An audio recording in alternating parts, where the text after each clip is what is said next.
السلام عليكم ورحمة الله وبركاته.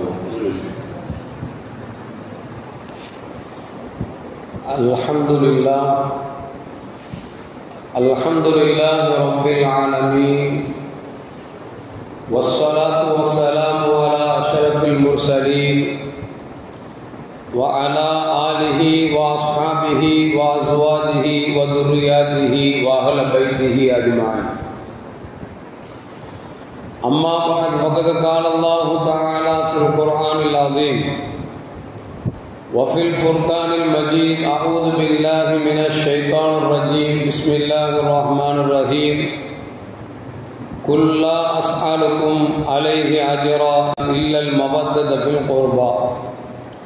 صدق الله العلي العظيم. قال نبينا محمد رسول الله صلى الله عليه وسلم: فاطمة بضعة مني، فمن آذاها فقد آذاني، ومن أحبها فقد أحبني، أو كما قال عليه الصلاة والسلام.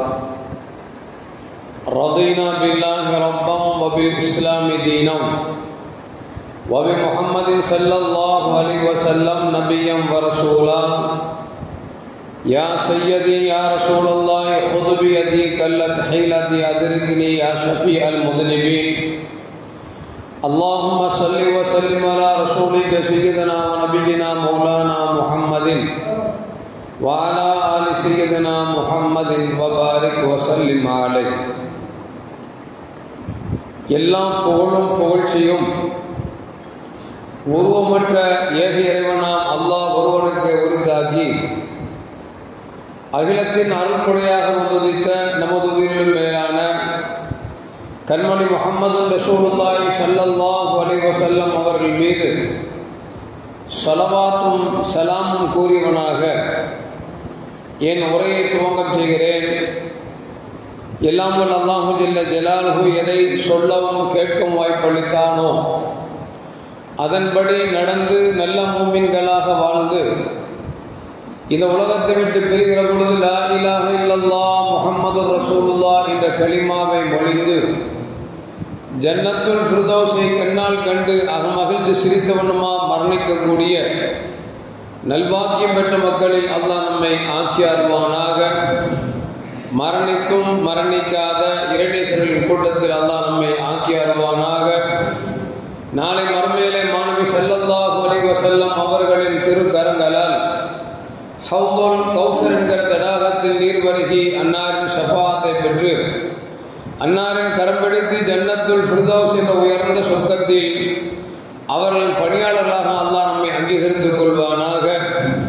எல்லாவற்றுக்கும் மேலாக இறை அன்பை பெற்று இறைவனை பார்த்து பரவசமடையக்கூடிய அவனுடைய லிகாவையும் ரிலாவையும் பெற்ற மக்களில் அல்லாஹ் நம்மை ஆக்கிக் கொள்வானாக. அருமையான மூமின்களே, முஹர்ரம் மாதத்தின் 10வது நாள் மூசா அலைஹிஸ்ஸலாம் காப்பாற்றப்பட்டு ஃபிரௌன் அழிக்கப்பட்ட நாள் என்பதை கடந்த வாரத்தில் நாம் பார்த்தோம்.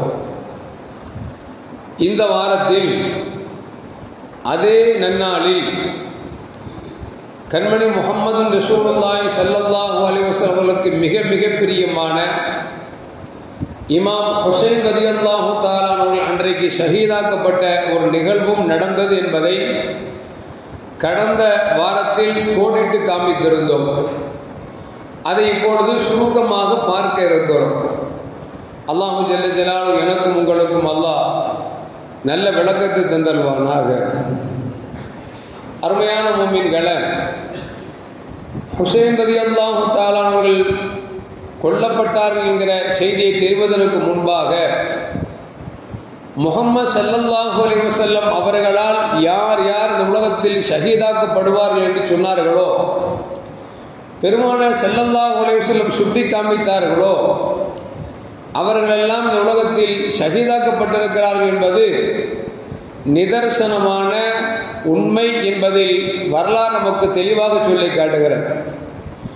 அந்த அடிப்படையில் பார்க்கிற பொழுது கண்மணி முஹம்மது ரசூலுல்லாஹி ஸல்லல்லாஹு அலைஹி வஸல்லம் இந்த உலகத்தை விட்டு பிரிந்த பொழுது அடுத்து யார் நாடாளும் மன்னர் என்ற பிரச்சனைக்கு வருகிற பொழுது ஒரு சிலர் உமர் ரலியல்லாஹு தஆலா அவர்களை முன்னிறுத்தினார்கள். அப்பொழுது அபூபக்கர் சித்திக் ரலியல்லாஹு தஆலா இருக்குகிற பொழுதே உமர் ரலியல்லாஹு தஆலா அவர்கள் தான் ஆட்சிக்கு தகுதியானவர்கள் என்று சொல்லி சிலர்கள் பேசினார்கள். ஆனால் உமர் இப்னு கத்தாப் ரலியல்லாஹு தஆலா தெளிவாக சொல்லிவிட்டார்கள், பெருமானார் ஸல்லல்லாஹு அலைஹி வஸல்லம் அவர்களுக்கு பிறகு ஹிலாஃபத் ஆட்சி என்பது அது அபூபக்கர் சித்திக் நாயகத்துக்கு சொந்தம் என்பதை பெருமானார் ஸல்லல்லாஹு அலைஹி வஸல்லம் அவர்களால் தீர்மானிக்கப்பட்ட செய்தி. எனவே தயவு கூர்ந்து இப்படிப்பட்ட வார்த்தை யாரும் பேச வேண்டாம் என்று சொல்லி செய்தனா உமர் இப்னு கத்தாப் ரலியல்லாஹு தஆலா அவர்களை முன்மொழிந்து அபூபக்கர் சித்திக் ரலியல்லாஹு தஆலா கை கரத்திலே ஆட்சி ஒப்படைக்கப்பட்டது என்பது ஒரு நீண்ட வரலாறு. அப்படி பார்க்கிற பொழுது அபூபக்கர் சித்திக் ரலியல்லாஹு தஆலா அன்ஹு ஸல்லல்லாஹு அலைஹி வஸல்லம் காலத்திற்கு பிறகு 2 வருடம் 3 மாதங்கள் பொன்னான ஆட்சிகளை நமக்கு தந்தார்கள் என்பது வரலாறு நமக்கு சொல்லி காட்டுகிறது.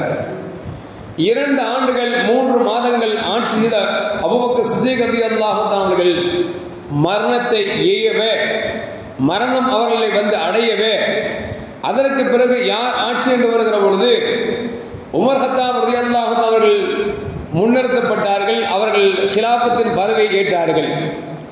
இதற்கு முன்னால் ஒரு செய்தி ஒன்று நடந்தது. என்னவென்று சொன்னால், ஒரு கட்டத்தில் பெருமானார் ஸல்லல்லாஹு அலைஹி வஸல்லம் அவர்களும் செய்தனா அபூபக்கர் சித்திக் ரலியல்லாஹு தஆலா அவர்களும் உமர் இப்னு கத்தாப் ரலியல்லாஹு தஆலா அவர்களும் உஸ்மான் இப்னு அஃபான் ரலியல்லாஹு தஆலா அவர்களும் இந்த 4 பேரும் உஹது மலையில் நின்று கொண்டிருந்தார்கள்.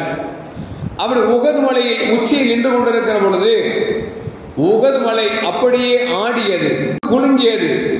பெருமானார் ஸல்லல்லாஹு அலைஹி பார்த்துவிட்டு உஹது மலையை தன் கால்களால் ஓங்கி மிதித்து சொன்னார்கள், உஸ்புத் யா உஹத், உஹதே ஏன் ஆடுகிறாய், ஆடாமல் அப்படியே இரு என்று சொல்லிவிட்டு சொன்னார்கள், உன் மீது யார் இருக்கிறார் தெரியுமா?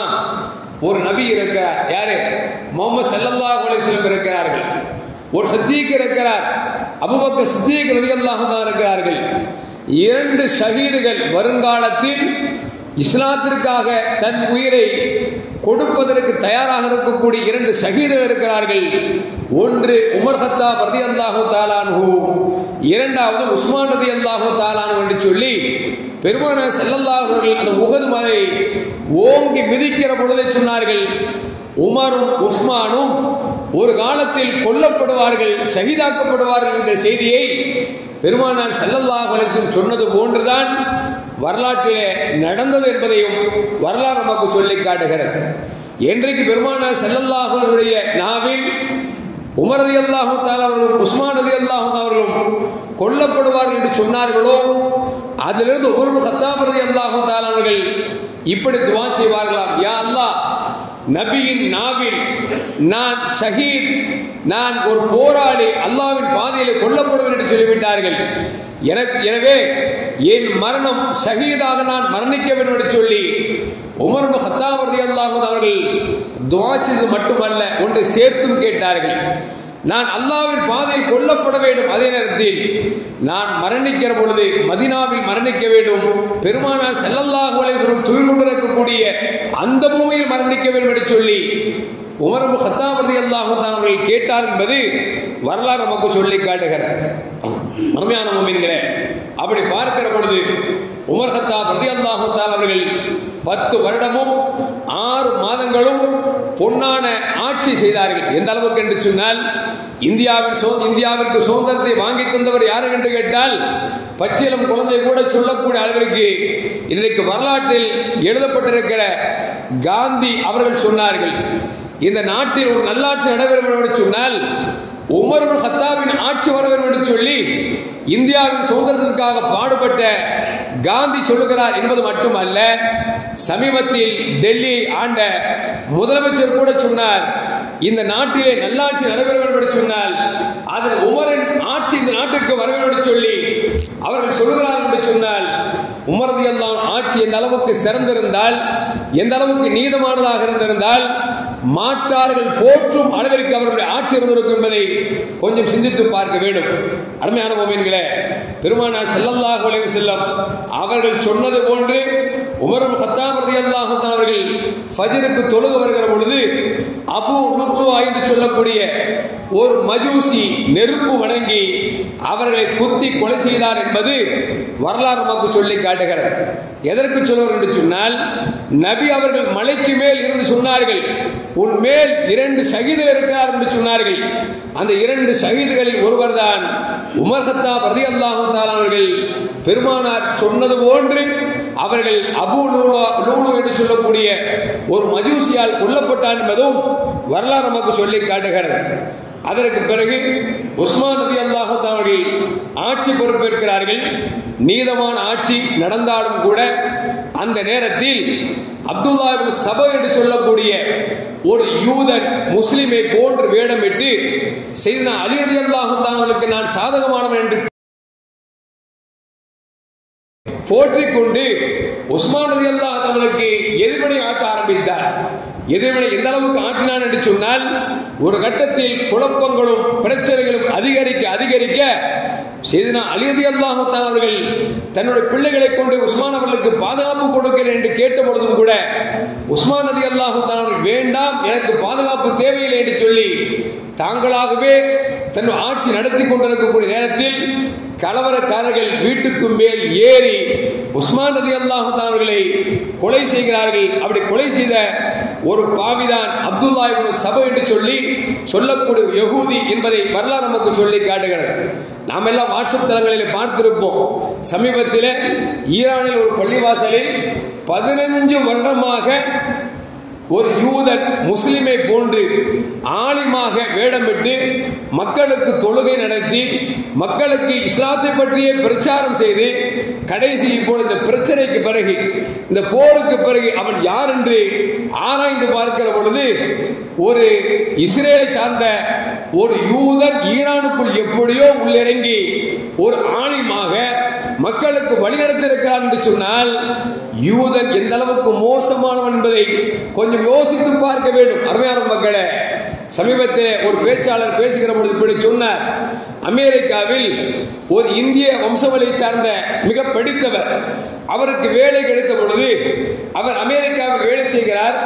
ரமலான் வருவதற்கு முன்பாக அவர் தன்னுடைய பணி செய்யக்கூடிய இடத்தில் சொல்லுகிறார், ரமலான் வரப்போகிறது, நான் 30 நோன்பையும் நான் என் குடும்பத்தோடு நோட்க வேண்டும், எனவே விடுமுறை தாருங்கள் என்று சொன்ன பொழுது அந்த நிறுவனத்தை சார்ந்தவர் கேட்கிறார், நீங்கள் நோன்பு வைக்க வேண்டும் அப்படித்தானே, உங்களுக்கு எல்லா ஏற்பாடும் தேவை அப்படித்தானே? ஆமா, நான் நிறைய குர்ஆன் ஓத வேண்டும் என்று சொன்ன பொழுது அப்பொழுது அந்த நிறுவனத்தில் சொன்னார்களாம், இப்படி ஒரு இடத்தை காமித்து இந்த இடத்தில் செல்லுங்கள், அந்த இடத்தில் நோன்பு வைப்பதற்கும் நோன்பு திறப்பதற்கும் எல்லா ஏற்பாடுகளும் சிறப்பான செய்யப்பட்டிருக்கிறது என்று சொன்ன பொழுது சரி நிறுவனம் சொல்லுகிறது என்று சொல்லி அந்த இடத்திற்கு நோன்பு வைப்பதற்காக போயிருக்கிறார்கள். இவர் நினைத்ததை விட ஆச்சரியத்துக்கு மேல் ஆச்சரியம் சொன்னார்.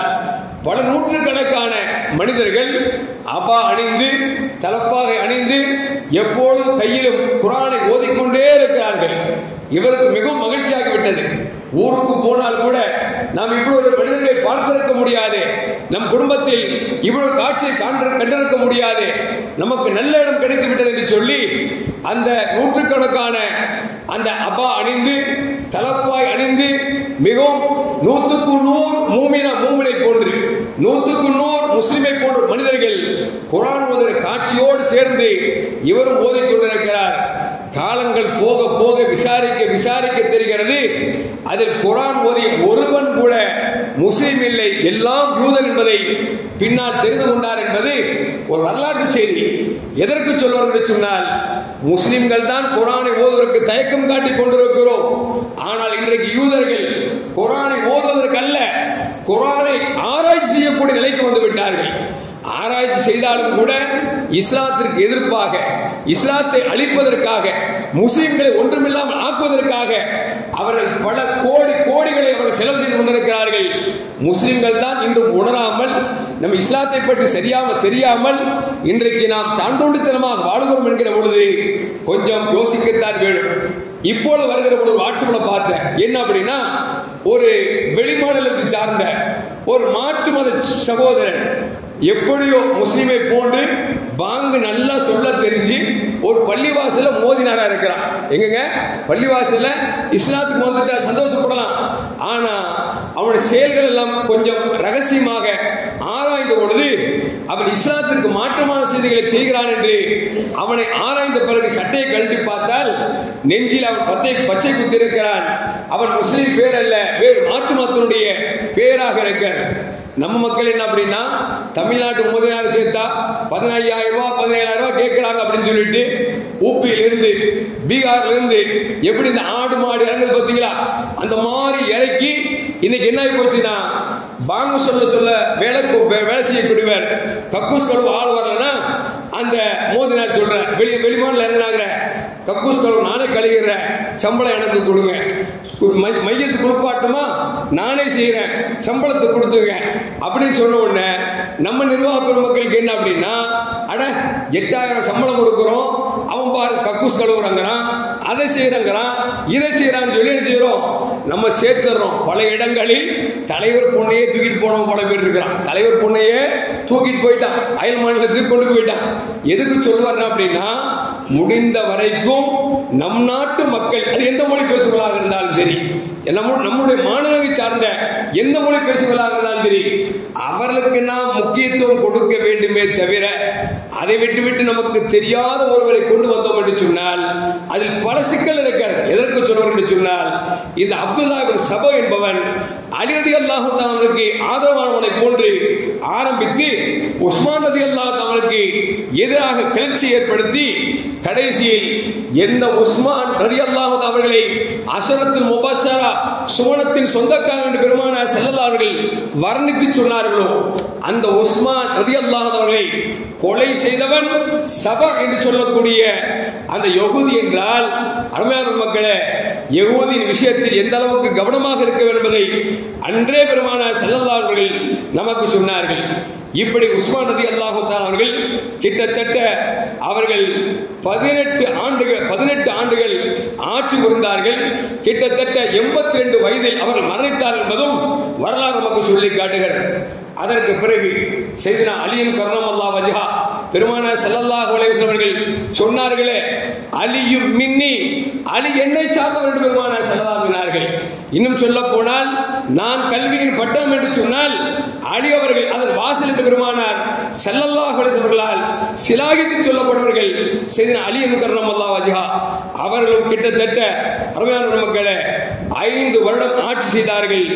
ஆட்சி செய்து ஹிஜ்ரி 35ஆம் வருடம் அவர்கள் அப்துல் ரஹ்மான் இப்னு முல்ஜிம் என்பவனால் கொல்லப்பட்டார்கள் என்பதும் வரலாறு நமக்கு சொல்லி காட்டுகிறது. இப்படி பெருமானார் ஸல்லல்லாஹு அலைஹி வஸல்லம் யாரை குறித்து ஷஹீத் என்று சொன்னார்களோ அவர்கள் எல்லாம் ஷஹீதாக்கப்பட்டார் என்பது வரலாறு. இந்த அடிப்படையில் பார்க்கிற பொழுது இமாம் ஹுசைன் ரலியல்லாஹு தஆலா அவர்களும் பெருமானாரின் வாயால் கொல்லப்படுவார்கள் என்று தீர்க்க தரிசனம் அன்றே சொல்லிவிட்டு சென்று விட்டார்கள். ஏன்னு சொன்னால், நபிகள் நாயகம் ஸல்லல்லாஹு அலைஹி வஸல்லம் உம்முல் ஃபதா என்று சொல்லக்கூடிய ஒரு பெண்மணி வருகிறார். யார சொல்லலாம், நான் ஒரு கனவை கண்டேன், சொல்லுவதற்கு வெட்கப்படுகிறேன் என்று சொல்கிறார்கள். நபி கேட்டாங்க, என்ன வெட்கப்படுற, சும்மா சொல்ல அப்படின்னு ரசூலுல்லாஹ் அறிஞ்சாங்க. சொன்னாங்க. அந்த அம்மா ரொம்ப தயங்கி கூச்சப்படுது. ஏன்னா பெண்களுக்கே வெட்கம் என்பது ஒரு உணவுமானது. ஆனா இன்னைக்கு நேரு மாத்தமா இருக்கு வச்சுங்களேன். ஆம்பளைக்கு வெக்க அதிகமா இருக்கா, பொம்பளைக்கு வெக்க அதிகமா இருக்கானா, ஸல்லல்லாஹு கியாமத் நாள்ல பெண்களுக்கு வெட்கம் எடுக்கப்படும் சொன்னார்களே, எடுக்கப்பட்டு விட்டதோ என்று நினைக்கக்கூடிய அளவிற்கு ஆம்பளை எல்லாம் ஃபுல் பேண்ட் போடுறான், பொம்பளை அரைக்காலு போட்டுட்டு போறான், ஆம்பளை ஃபுல் கை சட்டை போடுறான், பொம்பளை அப்புள் தெரியுமா ட்ரெஸ் போடுறான். வெக்க எங்க போச்சு, எடுக்கப்பட்டுருச்சு. அப்படித்தானுங்க. நம்ம வீட்டு பிள்ளைகள் அப்படி யாரும் நம்ம வளர்க்கல. ஏன்னா நம்மள மார்க்கம் அறிந்தவர்கள், அல்லாஹ் ரசூலை பயந்து வாழக்கூடியவர்கள். முடிந்த வரைக்கும் அவர்கள் எப்படி கண்ணியப்படுத்த வேண்டுமோ, மறைவாக வாழ வைக்க வேண்டுமோ அதெல்லாம் சொல்லி வாழ வைத்துக் கொண்டிருக்கிறோம். பிற மக்களை சொல்கிறேன், இன்றைக்கு ஆண்கள் முழு ஆடை என்று சொன்னால் பெண்கள் அரை ஆடையாக இருக்கிறார்கள். ஒரு ஆண் பெண் எதிர் திசையில் வந்தால் ஒரு ஆண் ஒதுங்கி நிற்கிறானே தவிர பெண் ஒதுங்கி போவது கொண்டு தெரியவில்லை. வாடா போட்டு பார்க்கலாம் அப்படிங்கிற அளவுக்கு நெஞ்ச நிமித்திட்டு போகக்கூடிய சூழ்நிலைக்கு இன்னைக்கு தள்ளப்பட்டாங்க. அருமையான மக்களே, இந்த உம்முல் ஃபதாங்கிற அந்த அம்மா சொல்றாங்க, கனவு கண்ட யார சொல்லுதா, சொல்ல வெக்கமா இருக்கு அப்படின்னு நபி சொன்னாங்க. அட என்ன வெக்கம் சொல்லுமா அப்படிங்கிறாங்க. அந்த அம்மா சொன்னாங்க, யார் சொல்லா கண்ட கனவுல உங்களுடைய மடியினுடைய தொடையினுடைய ஒரு சதை துண்டு என் மடியில் இருப்பது போன்று ஒரு கனவை கண்டேன் அப்படின்னாங்க. ரசூலுல்லாஹி ஸல்லல்லாஹு அலைஹி சொல்லுவாங்க, யாராவது கனவை சொல்லிட்டா அவங்களுக்கு துஆ செய்யணும். கனவை சொல்றதுக்கு முன்னால நீ கண்ட கனவை அல்லாஹ் நல்ல கனவாக்கட்டும், அஹ்சன் அல்லாஹ் ருவியாக்க, உன் கனவை அல்லாஹ் நல்ல கனவாக்கட்டும் சொல்லி கேட்கணும்னு கேட்டிருக்காங்க. ஏன்னா நீங்க அவர் துஆ செய்கிற பொழுது சொல்ல வரக்கூடிய கனவு தீய கனவாக இருந்தால் அந்த துஆ அந்த கனவை பழிக்க வைக்காமல் மாற்றிவிடும். எனவே நீங்கள் ஒரு மூமின் கனவை சொல்ல வந்தால் இந்த துஆவை செய்யுங்க ரசூலுல்லாஹ் சொல்லி கொடுத்திருக்கிறார்.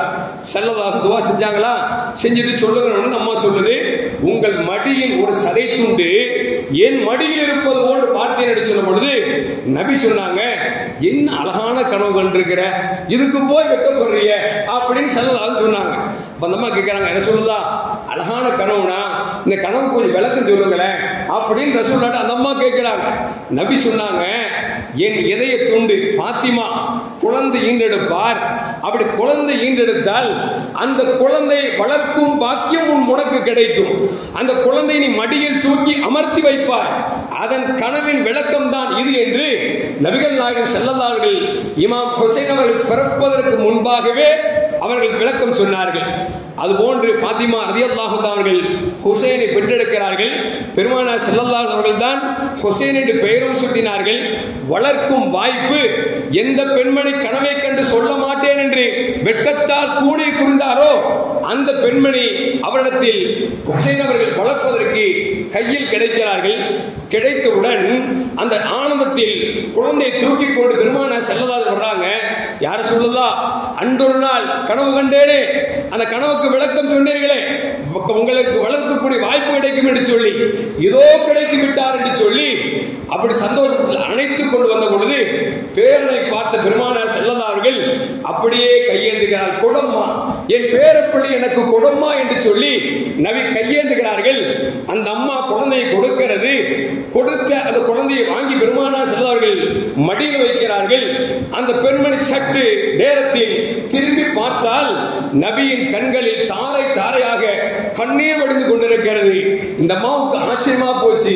நபி ஆனந்தத்தில் அழுகிறார்களா அல்லது வேறு ஏதாவது அழுகிறார்களா என்று தெரியாமல் கேட்டார்கள், யார சொல்லலாம், பேரப்பிள்ளை மடிக்கு வந்து விட்டார் என்று சொல்லி ஆனந்தத்தில் அழுகிறீர்களா என்று கேட்ட பொழுது நபிகள் நாயகம் ஸல்லல்லாஹு அலைஹி வஸல்லம் சொன்னார்கள், இல்லை இல்லை, இந்த ஹுசைனை ஏன் உம்மத்தார் கொல்லுவார்கள் என்பதை நினைத்து நான் அழுகிறேன் என்று நபிகள் நாயகம் ஸல்லல்லாஹு அலைஹி இமாம் ஹுசைன் ரலியல்லாஹு அவர்கள் சிறுபிள்ளையாக பெருமானார் ஸல்லல்லாஹு மடியில் இருக்கிற பொழுது இவர் ஷஹீதாக்கப்படுவார் என்கிற செய்தியை பெருமானார் ஸல்லல்லாஹு சொன்னார்கள். இமாம் ஹுசைன் ரலியல்லாஹு தஆலா அன்ஹுமா இருவரும் ஒரு நாள் விளையாண்டு கொண்டிருக்கிற பொழுது இமாம் ஹசன் ரலியல்லாஹு தஆலா பெருமானார் ஸல்லல்லாஹு அழைத்தார்கள். அழைத்து அவர் வாயில் முத்தம் கொடுக்கிறார்கள் பெருமானார் ஸல்லல்லாஹு அலைஹி வஸல்லம். இமாம் ஹுசைன் ஓடுகிறார், தாத்தா முத்தம் கொடுக்கிறார்கள் நினைத்துக் கொண்டு ஓடி வந்தால் இமாம் ஹுசைனை அழைத்து பெருமானார் ஸல்லல்லாஹு அலைஹி வஸல்லம் கழுத்தில் முத்தம் கொடுக்கிறார்கள். ஹசனுக்கு வாயிலும் ஹுசைனுக்கு கழுத்தில் முத்தம் கொடுக்கிறார்கள். இரண்டு குழந்தைகளுக்கும் சஞ்சலம் ஏற்பட்டு விட்டது. என்ன ஒரு பேர பிள்ளைக்கு ரசூலுல்லாஹ் வாயில முத்தம் கொடுக்கிறாங்க, இன்னொரு பிள்ளைக்கு கழுத்துல முத்தம் கொடுக்கிறாங்கன்னு சொல்லி உம்மாட்ட போய் சொல்றாங்க, அம்மா அம்மா தாத்தா ரசூலுல்லாஹி ஸல்லல்லாஹு அலைஹி வஸல்லம் ஹசனுக்கு வாயில் முத்தம் கொடுத்தார்கள், எனக்கு கழுத்துல முத்தம் கொடுத்தாங்க, இது என்ன நியாயம் என்று கேளுங்கள் என்று சொல்லி தாயிடத்தில் அடம் பிடித்த பொழுது பெருமானார் ஸல்லல்லாஹு அலைஹி வஸல்லம் இரு பிள்ளைகளையும் அழைத்துக் கொண்டு ஃபாத்திமா நாச்சியார் வருகிறார்கள். என் தந்தையே, அல்லாஹ்வின் ரசூலே, ஹசனுக்கு வாயில் முத்தம் கொடுத்தீர்களாம், இமாம் ஹுசைனுக்கு நீங்கள் கழுத்தில் முத்தம் கொடுத்தீர்களாமே, என்ன காரணம் என்று கேட்கிற பொழுது நபிகள் நாயகம் ஸல்லல்லாஹு அன்றே சொன்னார்கள், இமாம் ஹசன் அவர்களுக்கு விஷம் கொடுக்கப்பட்டு அவர் கொல்லப்படுவார், எனவே நான் வாயில் முத்தம் கொடுத்தேன் என்றார்கள். இமாம் ஹுசைன் அவர்கள் கழுத்தில் வெட்டப்படுவார்கள், எனவே அவர்களுக்கு நான் கழுத்தில் முத்தம் கொடுத்தேன் என்று நபிகள் நாயகம் ஸல்லல்லாஹு அலைஹி வஸல்லம் ஃபாத்திமாவிடத்தில் சொன்னார்கள் என்று சொன்னால் இதை கேட்ட ஃபாத்திமாவுக்கு எப்படி இருக்கும் என்பதை யோசித்து பாருங்கள். அருமையான மக்களே, எதற்கு சொல்வார்கள் என்று சொன்னால் கொல்லப்படுவார் என்று பெருமானார் ஸல்லல்லாஹு அலைஹி வஸல்லம் சொன்னாலும் கூட அல்லாஹ்விடத்தில் துஆ கேட்கவில்லை, யா அல்லாஹ் ஹசனையும் ஹுசைனையும் இப்படிப்பட்ட மரணத்தை விட்டு காப்பாற்று என்று கேட்கவில்லை. காரணம், நபிமார்களை பொறுத்தவரைக்கும், நல்லோர்களை பொறுத்தவரைக்கும் இறைவனின் நாட்டம் எதுவோ அதை மட்டும்தான் அவர்கள் ஏற்றுக்கொள்வார்களே தவிர, அவர்கள் நினைத்தால் அல்லாஹ்விடத்தில் கேட்டு மாற்றியிருக்கலாம். ஆனால் நபிமார்களை பொறுத்தவரைக்கும், வலிமார்களை பொறுத்தவரைக்கும், நல்லோர்களை பொறுத்தவரைக்கும் அல்லாஹ்வின் விதி எதுவோ அப்படியே நம்பக்கூடியவர் என்பதால் ஃபாத்திமா அம்மாவும் மாற்றி கேட்கவில்லை, முகமது ரசூலுல்லாஹ் கேட்கவில்லை என்றால், அருமையான மக்களே, இமாம் ஹுசைன் ரலியல்லாஹு அவர்கள் ஷஹீதாக்கப்படுவார்கள், கழுத்தில் வெட்டப்படுவார்கள் என்பது பெருமானார் ஸல்லல்லாஹு அவர்கள் அன்றைக்கே சொன்னார்கள். அருமையான முஃமின்களே, சையதுனா அலி கர்ரமல்லாஹு வஜ்ஹா ஆட்சிக்கு பிறகு முஆவியா யஸீத் என்று சொல்லக்கூடிய அந்த சஹாபி பொறுப்பேற்கிறார்கள். அப்படி பொறுப்பேற்று கிட்டத்தட்ட 19 ஆண்டுகள் நல்லாட்சி புரிகிறார்கள். இவ் மிகப்பெரிய சிறந்த சஹாபி, ஸல்லல்லாஹு அலைஹி வஸல்லம் நன்மாராயம் சொல்லப்பட்டவர்கள். இவர்கள் ஆட்சி முடிகிற பொழுது இவர்கள் தன் மகனுக்கு தன்னுடைய ஆட்சியை ஒப்படைக்கிறார்கள். இந்த நேரத்தில் தான் பிரச்சனை, குழப்பம் தாண்டவமாடுகிறது. இமாம் ஹுசைன் ரலியல்லாஹு அவர்கள் அவர்களை பிரியம் கொண்டிருக்கிற மக்கள் எல்லாம் ஏற்றுக்கொள்ள மாட்டோம் என்று சொன்னால், ஜனநாயக ரீதியாக மக்களை தேர்ந்தெடுக்க வேண்டும் என்பதால் ஒரு அரசன் தன் மகனுக்கு பதவி கொடுத்தது சரியில்லை என்று சொல்லி இமாம் ஹுசைன் ரலியல்லாஹு அவர்களும் அவர்களை சார்ந்தவர்களும் அவர்கள் எதிர்ப்பு தெரிவிக்கிறார்கள். இந்த நேரத்தில் தான் என்ன ஆகிறது என்று சொன்னால், ஹுசைன் ரலியல்லாஹு அவர்களுக்கு கூஃபா நகரத்தை சார்ந்த மக்கள் எல்லாம் நீங்கள் தான் ஆட்சிக்கு வர வேண்டும், நீங்கள் தான் பொருத்தமானவர், முஆவியா செய்தது தவறு என்று சொல்லி அவர்கள் கடிதாசி எழுதுகிறார்கள். இன்றைக்கு எப்படி தமிழ்நாட்டில் கொஞ்சம் எம்எல்ஏக்களை வைத்துக் கொண்டு பிற மாநிலங்களில் நிறைய ஊபி போன்ற பெரும் பெரும் மாநிலங்களில் நிறைய எம்எல்ஏக்களை வைத்துக் கொண்டு இன்னைக்கு அவர்கள் செய்ததை சாதித்துக் கொண்டிருக்கிறார்கள் அல்லவா, இது போன்று இன்றைக்கு உத்தரப்பிரதேசம் யாருக்கு கை காட்டுகிறதோ அவர்கள் மத்திய ஆட்சி செய்ய முடியும் என்கிற அளவுக்கு இன்றைக்கு எப்படி இருக்கிறதோ, அது போன்று கூஃபா நகரத்து மக்கள் யாருக்கு கை காட்டுகிறார்களோ அவர்கள் தான் ஆட்சிக்கு வர முடியும் என்கிற ஒரு நிலைமை இருந்த பொழுது இந்த கூஃபத்து மக்கள் எல்லாம் என்ன செய்கிறார்கள் என்று சொன்னால், கூஃபா என்பது இன்றைக்கு ஈராக், அந்த மக்கள் எல்லாம் ஹுசைன் ரலியல்லாஹு கடிதம் எழுதுகிறார்கள், நீங்கள் வாருங்கள், உங்களுக்கு ஆட்சியை நாங்கள் வாங்கி தருகிறோம், நீங்கள் தான் ஆட்சியாளர் என்று சொல்லி மக்கள் எல்லாம் அழைத்த பொழுது இமாம் ஹுசைன் ரலியல்லாஹு அவர்கள் அநீத ஆட்சிக்கு எதிராக மக்களை ஆதரவை பெற்றுக் கொண்டு கிட்டத்தட்ட 77 நபர்கள் அங்கிருந்து புறப்பட்டு வருகிறார்கள். அது ஒரு நீண்ட வரலாறு பேச வேண்டும் என்று சொன்னால் பல மணி நேரம் நமக்கு தேவை. சுருக்கமாக சொல்லுகிறேன். அப்படி புறப்பட்டு வருகிற பொழுது பல சஹாபாக்களும் செல்ல வேண்டாம் என்று சொன்னார்கள். இல்லை இல்லை, இங்க சத்திய போராட்டம், சத்தியமா அசத்தியமா என்ற போராட்டம் வந்துவிட்டது. ஆட்சி பெரிதல்ல, அசத்தியமான ஆட்சி செய்து கொண்டிருக்கிறார். நபிகள் நாயகம் ஸல்லல்லாஹு அலைஹி வஸல்லம் ஒரு மூமின் முடிந்தால் கையால் தடுக்க வேண்டும், முடியாவிட்டால் நாவால் தடுக்க வேண்டும், அதுவும் முடியாவிட்டால் மனதால் வெறுக்க வேண்டும் என்று சொல்லியிருக்கிறார்கள். நான் நபியின் பேரப்பிள்ளையாக இருக்கிறேன், கையால் தடுத்துத்தான் ஆகுவேன் என்று சொல்லி சொச்ச நபர்களை ஆதரவை திரட்டிக் கொண்டு அவர்கள் கூஃபா நகரத்துக்கு வருகிறார்கள். வருகிற பொழுது இப்பொழுது முஆவியாவின் மகன் யஸீத் என்ன செய்கிறார் என்று சொன்னால், தனக்கு கீழ் படையின் தளபதியாக இருக்கக்கூடிய இப்னு ஜியாத் என்பவரிடத்தில் சொன்னார்கள், இன்றைக்கு ஹுசைன் அவர்கள் கூஃபாவிற்கு வருகிறார்கள், அவர்களை தடுத்து வரவிடாமல் மீண்டும் அவர்கள் மக்காவிற்கும் செல்லக்கூடாது, கூஃபாவுக்கும் வரக்கூடாது, வேற எங்காவது நாட்டுக்கு செல்லுங்கள் என்று சொல்லி இப்னு ஜியாத் என்பவரிடத்தில் அவர்கள் திருப்பி அனுப்பத்தான் சொன்னார்கள்.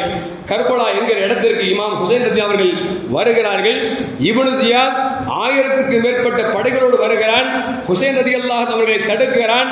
ஹுசைன் ரலியல்லாஹு சொன்னாங்க, நான் சண்டைக்கு வரல, ஒண்ணு இல்ல, முஆவியாவுடைய மகனிடத்தில் பேச வேண்டும், எனக்கு அது மட்டும் கொடு என்று சொன்ன பொழுது, எப்படி அலி ரலியல்லாஹு தஆலா அவர்களுக்கு சாதகமாக இருந்து கொண்டு உஸ்மான் ரலியல்லாஹு தஆலா பாதகமாக சபா என்று சொல்லக்கூடிய ஒரு யூதன் கிளர்ச்சி செய்து எப்படி ஒரு சஹாபியை கொண்டானோ, அதே சபா என்று சொல்லக்கூடிய யூதனை சார்ந்த அந்த குழுவிலிருந்து ஒருவன் சொன்னான், இப்னு ஜியாதே இதற்கு ஒத்துக்கொள்ளாதே, நீ ஒன்று அவரை திரும்பி போக சொல், இல்லை என்று சொன்னால் அவரோடு சண்டையிடு என்று சொல்ல, இவன் இப்னு ஜியாத் முஆவியா ரலியல்லாஹு மகனை பார்க்க முடியாது என்று சொல்லி திரும்பி போக சொல்கிறார்கள். அவங்க சொன்னாங்க, நான் நான் யசீதை பார்த்துவிட்டு தான் செல்லுவேன் என்று சொல்கிறார்கள். இந்த பேச்சை மீறியும் அந்த இப்னு ஜியாத் என்பவன் ஹுசைன் ரலியல்லாஹு அன்ஹு அவர்களோடு 77 பேர்களை கொஞ்சம் கூட ஈவு இறக்கம் இல்லாமல் கொலை செய்தான் கர்பலா என்கிற இடத்தில். இதுதான் நடந்த நிகழ்வு.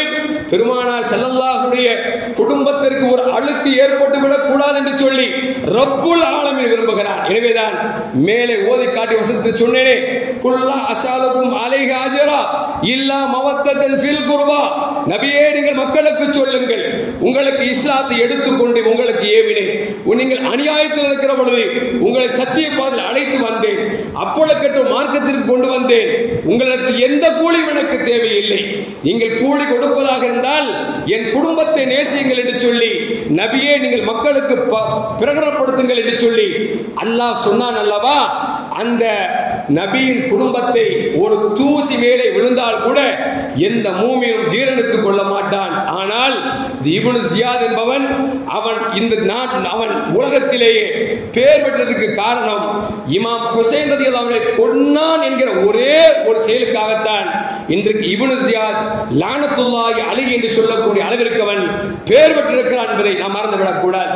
அருமையான மக்களே, இப்படி இமாம் ஹுசைன் ரலியல்லாஹு அவர்கள் கொலை செய்தது மட்டுமல்ல, அவர்கள் கழுத்தை பெருமானார் அவர்கள் கழுத்தில் முத்தம் கொடுத்தார்களவா, அந்த கழுத்தை தனியாக அறுத்தெடுத்து ஒரு குச்சியிலே ஹுசைன் ரலியல்லாஹுடைய தலையை அதில் சொருவி மக்கள் பார்வைக்காக வைத்து கேவலப்படுத்திய ஒரு ஷைத்தான் தான் இப்னு ஜியாத் என்பவன் என்பதை நாம் விளங்கிக் கொள்ள வேண்டும். அருமையான மக்களே, இப்படி பெருமானார் ஸல்லல்லாஹு அலைஹி வஸல்லம் ஈரக்கொலை என்று சொல்லக்கூடிய ஹுசைன் ரலியல்லாஹு அவர்கள் கொல்லப்பட்டதும் முஹர்ரம் மாதம் பிறை 10 என்றிருந்தாலும் கூட அதற்காக இஸ்லாம் அனாச்சாரத்தை ஆதரிக்காது.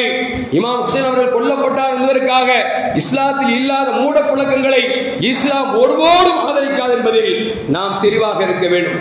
10 நாள் கரிமீன் திங்க மாட்டேன் என்பதோ, மனைவியோடு சேர மாட்டேன் என்பதோ, அல்லது புது வீட்டுக்கு செல்ல மாட்டேன் என்பதோ, நல்ல காரியத்தை நடத்த மாட்டேன் என்பதோ, இமாம் ஹுசைனுக்காக நாங்கள் தன்னை வர்த்திக் கொள்கிறோம் என்று சொல்லி நெருப்பில் இறங்குவதோ மார்க்கம் ஒருபோதும் ஆதரிக்காது. நாம் தெளிவாக இருக்க வேண்டும் என்பதை உங்களிடத்தில் தாழ்மையோடு கேட்டுக்கொள்கிறோம். எல்லாம் வல்ல அல்லாஹ் ஜல்ல ஜலாலுஹு யூத நசாராக்களின் எதிர்வினை விட்டு அல்லாஹ் இந்த சமூகத்தையும் இந்த நாட்டையும் காப்பாற்றி அல்வானாக. அஸ்ஸலாமு அலைக்கும் வரஹ்மத்துல்லாஹி வபரகாத்துஹு.